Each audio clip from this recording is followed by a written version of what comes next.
Hello, നിങ്ങളെ പ്രതീക്ഷിച്ചിരിക്കുകയായിരുന്നു. വരൂ വരൂ. ഇല്ല ഇല്ല, വരൂ വരൂ, ഇരിക്കും. നിങ്ങൾ ചായ വല്ലതും കുടിച്ചായിരുന്നോ?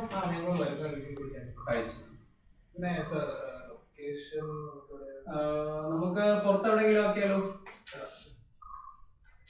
പിന്നെ സർ, ഞാൻ സാറിന്റെ ബുക്ക് വായിച്ചിരുന്നു. അത് വളരെ ഇൻട്രസ്റ്റിംഗ് ആയിട്ട് തോന്നി. Thank you. അപ്പോൾ അതിലെ ആ ഒരു ചോദ്യത്തിനുള്ള ഉത്തരം ബേസ് ചെയ്താണ് ബുക്ക് എന്ന് സാർ പറഞ്ഞു. അതെ, നമുക്ക് അതിനെ ബേസ് ചെയ്താണ് നമ്മുടെ ഇന്റർവ്യൂ ഇന്ന് കണ്ടക്ട് ചെയ്യാൻ പോകുന്നത്.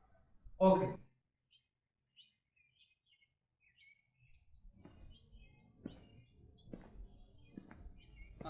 കൊള്ളാലോ, ഇരിക്കൂ. ഓക്കെ അല്ലേ? ഹലോ, എക്കോസ് ഓഫ് ഫാഷനിലേക്ക് എല്ലാവർക്കും സ്വാഗതം. ഇന്ന് നമ്മുടെ ഒപ്പം ഉള്ളത് പ്രശസ്ത എഴുത്തുകാരൻ ആനന്ദാണ്. 20 years of answering her questions എന്ന കൃതിയിലൂടെ നമുക്കെല്ലാവർക്കും സുപരിചിതനായ ആനന്ദിന് എക്കോസ് ഓഫ് ഫാഷനിലേക്ക് സ്വാഗതം. Thank you sir. പിന്നെ ആദ്യമായി ഒരു ചോദ്യത്തിൽ കിടക്കാം. തീർച്ചയായും ഈ എഴുത്തിലേക്ക് കടന്നു വരാനുള്ള പ്രചോദനം എന്തായിരുന്നു? ഒരിക്കലും അവസാനിക്കാത്ത സ്വപ്നങ്ങളായിരുന്നു എൻ്റെ വാക്കുകൾക്ക് തുടക്കം.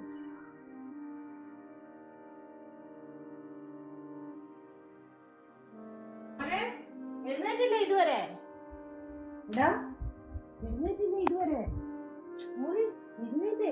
സമയം പോയി. സമയം പോയി.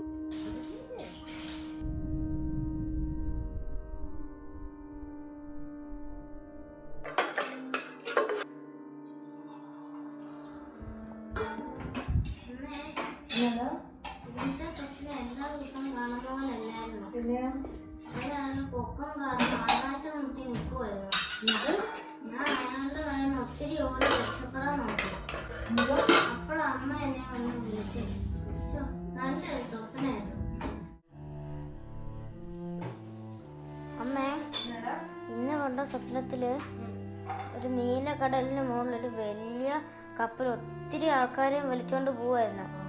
അതിന് താങ്ങാൻ പറ്റാത്ത ഭാരമാണെങ്കിലും അത് സഹിച്ച് മുന്നോട്ട് പോയിക്കൊണ്ടേയിരുന്നു.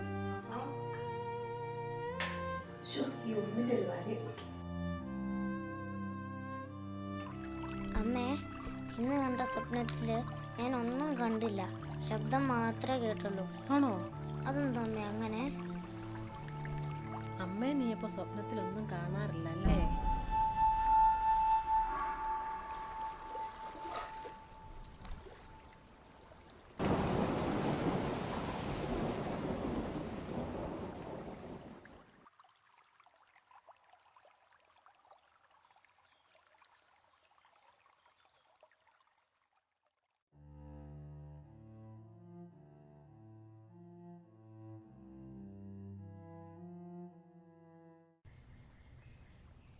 കഴിഞ്ഞില്ലേ?